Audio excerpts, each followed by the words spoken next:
Hi, Gary Stearman coming to you from Prophecy Watchers, and I want to tell you that October 10th through 13th is coming soon, right, Bob? Absolutely. Watchers Weekend coming to Norman, Oklahoma. We're going to be streaming 14 speakers, some of the leading Bible prophecy experts, into homes literally all over the world. L.A. Marzulli, Bill Salas, Bill Koenig, Mark Hitchcock, the list goes on and on. People are going to be streaming from India, from Israel, from Australia, from Canada, from Singapore, from Cyprus. It's an exciting time to be able to sit in your own home and watch literally our entire conference. Watch it on your laptop, watch it on your desktop. If you have Apple TV, you can watch it right on the big screen.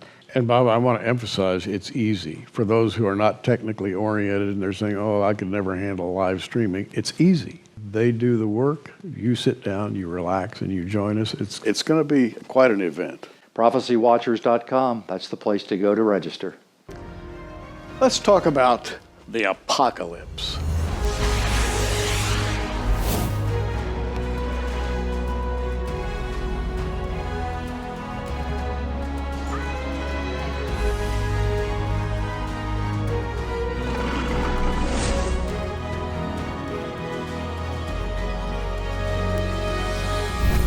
And here to talk about the apocalypse today is author and, by the way, artist Todd Hampson. Hi, Todd. Hey, Gary. Good to see you today. Your book is called The Non-Prophet's Guide to the Book of Revelation. Mm-hmm. But you know what? It's called the apocalypse in the Bible. Yeah. And nobody really knows what that word means. They really don't. You know, in pop culture, they think it just means destruction or war and that kind of thing. But it really just means the unveiling, the unveiling of the end time events. And as you and I were talking earlier, the unveiling of the unseen realm, when kind of our physical world comes in direct contact with the unseen realm, and all kinds of really crazy stuff happens during the tribulation period. So that's kind of my take on the apocalypse. It really just means unveiling. Book of Revelation. Revelation means to reveal. Yeah. Apocalypse, same thing, to reveal. Yes, sir. But when you make an apocalyptic movie, which, by the way, there are many examples today, and if you think about an apocalyptic movie, you always think about the same things.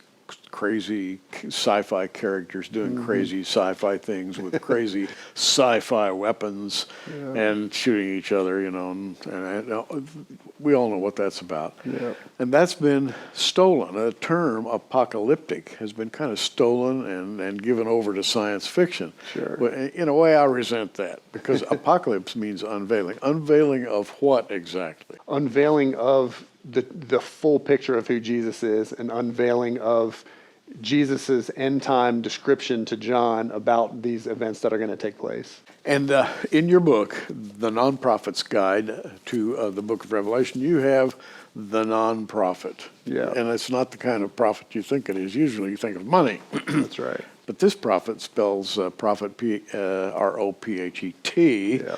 And he is a non-prophet because he's a figure you've developed over time. Yeah. And he's supposed to be a prophet, but he's kind of a non-prophet. Yeah, he's it's a heavy topic, and he was also used in the first book, The Non-Prophet's Guide to the End Times. So I developed him to use in a series of books, and he's the comedy relief of the books. They're heavy topics, and he's in situations where he gets prophecy wrong, and also where he there's several comic strips where he's trying to do these different businesses and stuff, and he's not a good businessman either. So he's a non-prophet on two levels. But really, he's the disarming visual character that I use throughout the book series. Now, I should say that if you haven't figured it out already, Todd Hampson is an artist. And he's got a way of doing cartoons. It's very unique. In fact, if I see a cartoon, I know immediately whether you drew it, because you have a certain style. Gotcha. Very graphic style. And it's very well suited to illustrating concepts. Now let's talk about the layout of the book. You have a "You Are Here" layout as you go through Revelation. Yeah, at the beginning of each chapter, there's a chart that shows all of the chapters of the book of Revelation in chronological order. And they're color-coded based on the outline of the book. And then in each chapter, there's a little arrow that says, "You are here," so that people kind of have a frame of reference as they go through the book. And similar to the Non-Prophet's Guide to the End Times, this is basically Revelation for someone who's maybe never studied Revelation before and is intimidated by the topic. So the entire layout of the book, the entire approach, including that "you are here" bar, is designed to ground them and give them an easy understanding of the book. Very first line in the book of Revelation, I have my Bible open here. The very first few words of the book of Revelation, it says the revelation of Jesus Christ. So it's all about him. Yeah. But people don't think that usually. Yeah. They think it's all about strange wild beasts coming up out of the earth, and it's the wars and comets and meteorites falling into oceans and things like that. No, it says the revelation of Jesus Christ. It's the what I say in the book is it gives you the full picture of Jesus Christ. We're used to, there's a chapter called the full picture of Jesus, meek and wild, because we're used to the meek and mild. Yeah. But when he shows up in Revelation, he's pretty wild looking. He's pretty intimidating, and he's the coming reigning king. So we get both aspects of the Messiah. And also I use the analogy of, as an artist, when we're drawing landscapes or backgrounds, we have a thing called single point perspective, where for the trained eye, you can see to draw the illusion of depth, all the lines converge on a single point of perspective, and it looks like you're going into 3D space. Well, the Bible has a single point perspective, and it's Jesus Christ. So, and that culminates in the book of Revelation, which is the unveiling of Jesus Christ. And it ties in all the themes that were introduced in Revelation. They all find their culmination in Revelation, and they all point to who Jesus is. And that's a good thing to keep in mind, because our tendency as human beings is to look at the pretty decorations and miss the main point. Yeah. And there are a lot of pretty decorations if you will, in Revelation, because you've got otherworldly kinds of things happening. After you review the seven churches, which is kind of a history of the church, suddenly a door opens in heaven. John is vaulted into a world that you can't even imagine. Yeah. And your visual sense must go completely awry when you start thinking about things like that. They really do. I kind of had to restrain myself because the book of Revelation is so visual. There's so many things I wanted to draw, but we had a page count we had to stay to and a time frame. But it is a very visual book. And I like that you mentioned the seven churches. I have a chapter called The Seven Overlooked Church Letters Written to You. Because most people, if they're studying Revelation for the first time, they kind of speed past the letters because they want to get to the good stuff, the action scenes. So they want to get to the destruction and the judgments and stuff in the tribulation period. But really, those seven letters were letters to individual churches of John's time. But there's also personal application for us, application for churches throughout church history. And as you mentioned, when you do a careful study, you see, and this is just a testament to God's sovereignty over Scripture and the fact that it is all prophecy, those seven letters mirror the seven distinct church periods that we've had. And the more you study church history, the more you see how perfectly in order those line up with the seven churches, the letters to the seven churches. Yeah, I've always liked to say they are circular and cyclical. That is, that you go through the seven churches and you start out with the apostolic church, Ephesus, and you end up with the dead church. And then if you keep thinking about this, you circle right back around to the first church again, and you continue, if you will. Every age since Jesus has had all seven churches present. But on the other hand, the seven churches form a linear developmental series. So they're both circular and linear. Yeah. And that's remarkable. Just as a passing thought, if you look at a map of Asia Minor and spot the seven churches, they are in a circular pattern on the map, which is really amazing. Who thought of that? And what's interesting with that, I think we talked about this before, is that Revelation has, it's more focused on the salvation of the Jewish people, but it's also a weird, amalgamation of, there's aspects of grace and stuff in it too. And Jewish thinking is typically circular, whereas Greek thinking is typically linear. So the fact that you have both applications merged in this is another fascinating thing. And then also what you mentioned about that scene in the throne room when John's caught up to heaven, which I believe, and I talk about this in the book, that represents the rapture of the church, because the church is never mentioned again after that. But that scene in heaven, you talk about personal application. I think about the moment when we are standing in the throne room of God. And I get choked up every time I think about it, because all the struggle we go through, all the stuff that we have to deal with here on earth. But that moment when we're in heaven before the Lord, can you imagine what that's going to be like? That's going to be amazing. It's simply unspeakable in human terms. It's far over our heads right now. But and one of the things that really excites me is concerning the throne room of God, is that at that point in our lives, post-rapture, we'll be in glorified bodies, and in some way that we don't know right now, we'll actually be participating in this thing. Yeah. And what a view. Yeah. It's got to be fantastic. Absolutely. Yeah, we can't even wrap our heads around it right now, like you said, but it's amazing to think about. The Lamb of God, of course, who gave himself that we might live. But here, he's the Lamb of God who resembles a lion just a little bit. Yeah, exactly. And he begins to open the seals. Now, that's graphic, the opening of the seals. Yeah. And this is fascinating, and I was going to ask you this. I thought of this quite a while back. The opening of a seal is something that is, I think, artistically exciting. Oh, yeah. And so, when you went through the seals, what were you thinking and doing? For one thing, it was amazing to me just that it's Jesus who's opening the seals from the beginning. So it's clearly, you hear people say that God's wrath doesn't come in until later in Revelation. But no, it's Jesus, the kinsman redeemer, has come to reclaim the earth. He's got the title deed to the earth. And as he's breaking those open, you can just think of the visuals that go along with that, with each judgment that takes place. There's one of my favorite, because it's been done so many times, one of my favorite illustrations in the book is the 4 horsemen of the apocalypse. It's a fun little drawing that I did, and it's somewhat caricatured, but people are so familiar with that that it's a natural jumping off point for people that maybe haven't studied Revelation before to see, oh, that actually is in the Bible, and here's what they depict.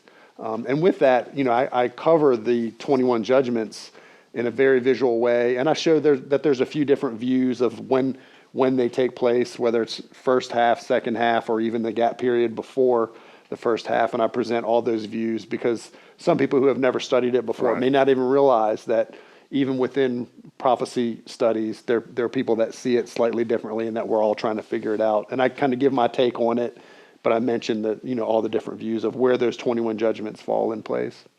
It's fascinating to me. The horse, of course, is the war horse, and the fruit of war. You've got the red horse, the black horse, and the red is the horse of war. In fact, like the Russian army was the Red Army.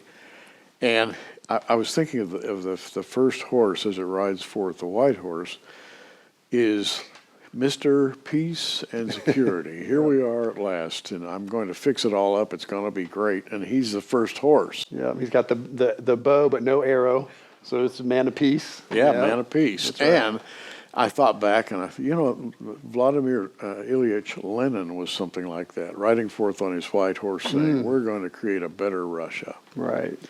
And every fake emperor whoever rode forth on a white horse has this same kind of an idea behind him. Isn't that wild? Make it all better. Yeah. And thousands and millions of people end up dying. Yeah. After he rides forth, and that's sort of the pattern we have in the Bible here. It really is, and knowing that, our enemy Satan studies Bible prophecy just like we do. He doesn't know the day or the hour, and I've heard many prophecy teachers say that he's always had to have somebody waiting in the wings to play that part of the Antichrist, not knowing exactly when it was going to happen.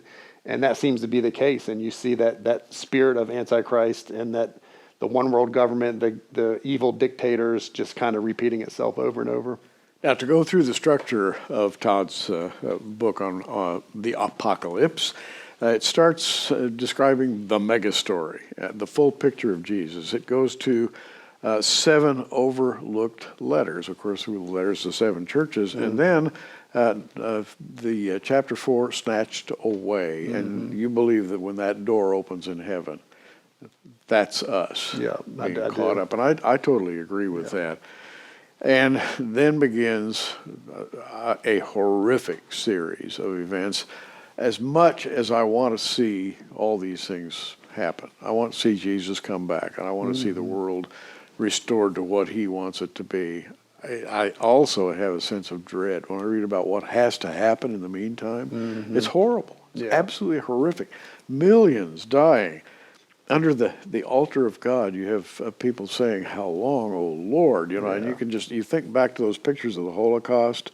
You think about all those things that you've seen, all the pictures you have in your mind, and then you run to this. Yeah. And how did you treat that exactly? Yeah, you and I talked about that a little earlier, just that there's a tension there because we want to see the Lord's return. Yeah. We want everyone we know to receive Christ now so they don't have to face these horrible things that are coming. So we're excited about the Lord's return, but at the same time, we know the horrors that are going to come on this world. And I didn't pull punches with it. I described each of them very clearly and chronologically, just as they're described in Revelation. And where I could, I used some humor, whether it's comic strips or comical illustrations, or even just some visual illustrations of some of the strange creatures you bump into in the Book of Revelation, things like that would break it up a bit. But I tried to leverage that in the book several times, where if you don't know the Lord, this is what's coming. Please reconsider now. And by the way, here's how you receive Christ. So the book, just like the first book, it really is designed for Bible prophecy 101 or someone who's never studied Revelation. Yeah. But also my prayer is that that many people will get it to give to non-believers because of the nature of the book and the visuals and the comic strips and that sort of thing. It's a book that you could give to a non-believer, even though it's about a heavy subject. It's a heavy subject, but it's just fraught with imagery. Like you have Michael and his angels fight against the dragon and his angels, and you have this incredible beast out of the sea that, what does that thing really look like? I mean, the way it's described in the Bible, how do you draw that? That's a good question. And several of them I pulled reference to see how other artists handled those creatures. Right. And I got some insight from that. But some of them I said, you know what, let me just draw this just like it says right here in Revelation, just from, using my imagination, what I know of a lion and these different creatures and kind of created these funny hybrids. That was probably one of the funnest parts of the art side of the book, was trying to depict those strange creatures that are depicted in Revelation. And as impossible as it seems, Todd really has, if you will, fun with art. You have a comic mind or viewpoint when you actually draw cartoons that are at the same time funny and serious, which is kind of a strange art. Yeah, it really is. And again, that's just a God thing. It has worked really well for this whole book series. For some reason, we were talking earlier about how God builds unique talents and experiences into each of his kids. Yeah. And if we lay our life down or lay our life at his service and say, use me however you want, you'd be surprised at what he can do, as weird of a makeup as we are. Okay, somebody's watching right now, watching us talk, and they're vaguely familiar with Revelation. They've never read it before, and we're talking about all these things. What in your mind just jumps out as the most important part of the book, the concluding book of the Bible? I think the several of the early chapters really, if someone's never read Revelation before, they lay a great foundation for them to work off of. The mega story, just talking about how it all ties in, and it's showing specifically how so much of the symbolism in Revelation assumes a working knowledge of the Old Testament, and that's how we can understand the symbolism. Daniel, for example. Daniel, for example, exactly. And several of the symbols in Revelation, it gives you the context in the immediate chapter, but if it doesn't, you need to go back to the Old Testament and find out what those symbols were, and then they make complete sense. So that, and I think the overlooked letters, as we talked about, right? And I talked about several things related to the rapture, and that now's the time to receive Christ, and that we're so used to things happening in a non-supernatural way right now. We don't see some of the crazy things that are in Revelation, or even some of the miraculous moments we see in the Old Testament. But once we're raptured, it's going to be the paranormal is going to be the new normal. So that's another thing I mentioned in the book. Used a word there, paranormal. Yeah. That's a very popular word these days. There's a lot of TV programs, a lot of books out there, even magazines, and people are exploring the paranormal. Now, and these are people who would never crack a Bible open in a million years. But they're out there talking about the paranormal, trying to figure it out. No matter what they use, maybe some arcane radio device that picks up ghostly emanations. I don't know what. Yeah. But there's this preoccupation out there with the paranormal. Yeah. The Bible is authoritatively, profoundly, profusely descriptive of the paranormal. And people, I think, kind of overlook that. They really do. And I think the enemy's done a great job of getting people's eyes off of Scripture to where they just think it's a dusty old book. Right. But if we could just slow them down long enough or draw them in with visuals and a new way of presenting these things, slow them down long enough to where they can see what Scripture actually says and actually how we see a lot of the stage setting events for the tribulation period happening in our day, that should really get people's attention. It should. And again, we're talking to author, artist, lecturer. He's doing that right now, Todd Hampson.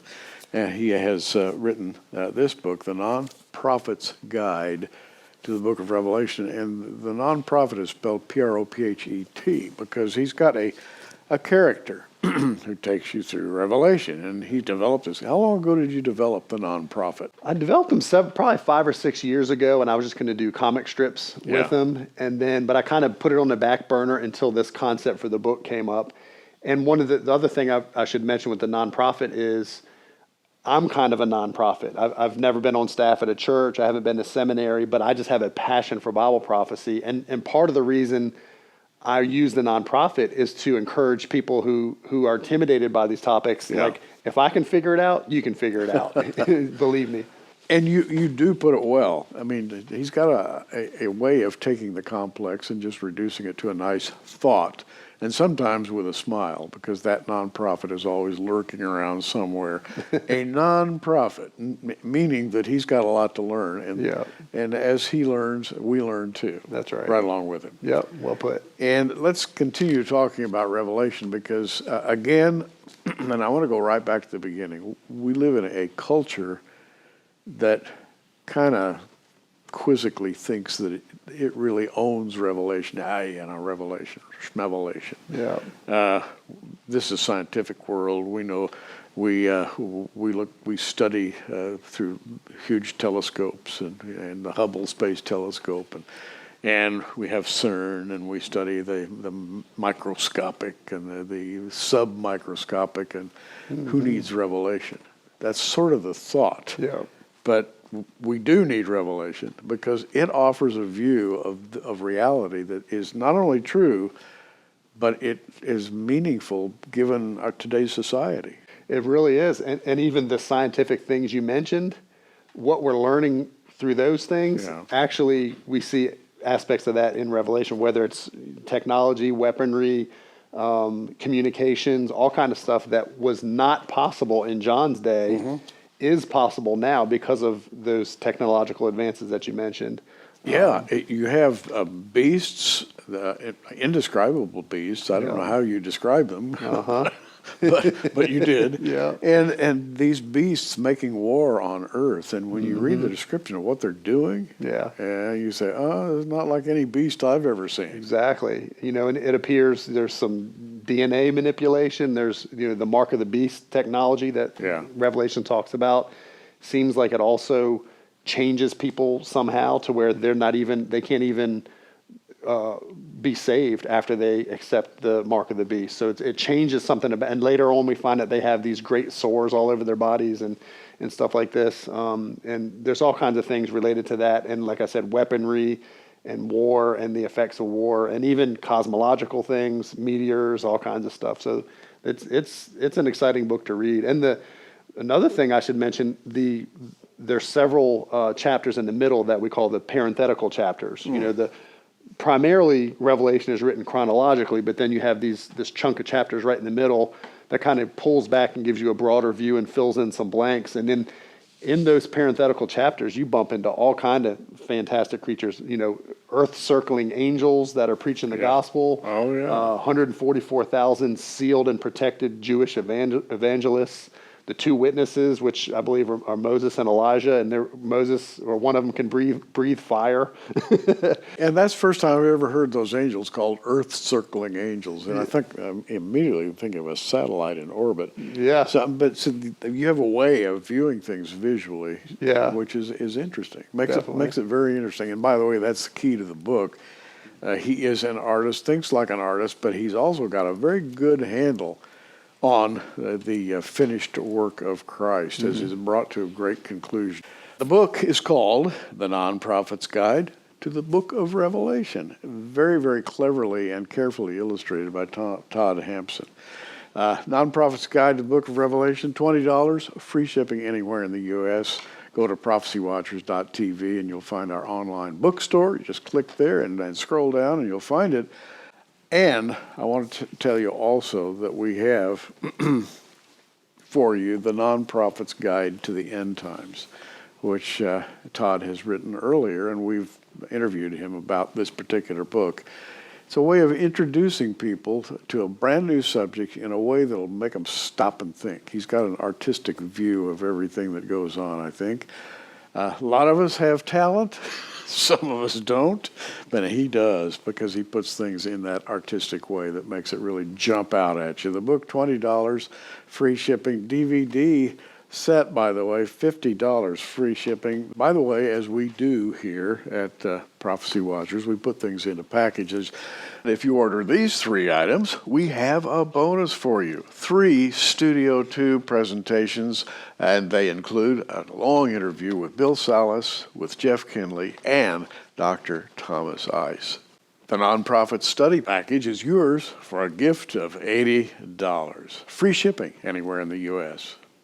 Go to prophecywatchers.tv and you'll find our online bookstore. You just click there and scroll down and you'll find it. The Non-Prophets Study Package for your gift of $80, free shipping. And Todd, it's been just a great pleasure to talk with you, as always. Likewise. It's always an honor to come here and great to talk with you.